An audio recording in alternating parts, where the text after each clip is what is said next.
Je viens d'avoir une très bonne nouvelle. En fait, je vais avoir de l'argent par un prince nigérian qui lui-même vient d'hériter et je vais l'aider à transférer l'argent dans un autre compte, en échange de quoi il va me donner une petite fortune. Du moins, c'est ce qu'il dit, hein? Et je le crois.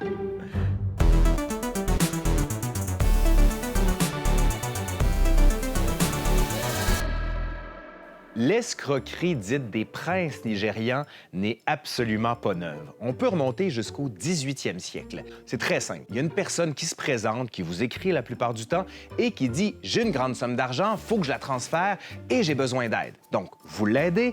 En échange de quoi? Il vous lègue une petite somme d'argent.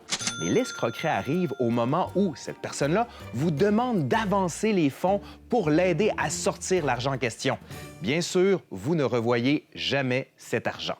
C'est au 19e siècle. C'est Vidocq, qui est un délinquant, qui est devenu éventuellement un policier, qui va écrire un livre dans lequel il va expliquer l'escroquerie.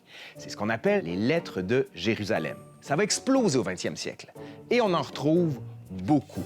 Et ça vient principalement du Nigeria. Donc, l'escroquerie des princes nigérians consiste à avoir une lettre un peu comme celle-ci dans laquelle on vous explique qu'on a besoin de vos services pour faire passer de l'argent d'un compte à un autre par voie diplomatique. Il va en avoir énormément. Ça fonctionne très bien. Et avec Internet, ça explose véritablement.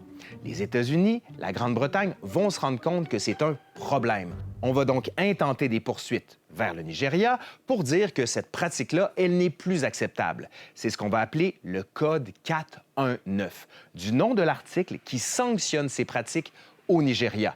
Mais ça ne va pas les empêcher de continuer, hein. Si vous ouvrez votre boîte courriel, il n'est pas rare qu'on trouve des gens qui se présentent comme étant des princes, qui ont de l'argent et ils ont besoin de vous pour faire passer cet argent-là d'un compte vers un autre.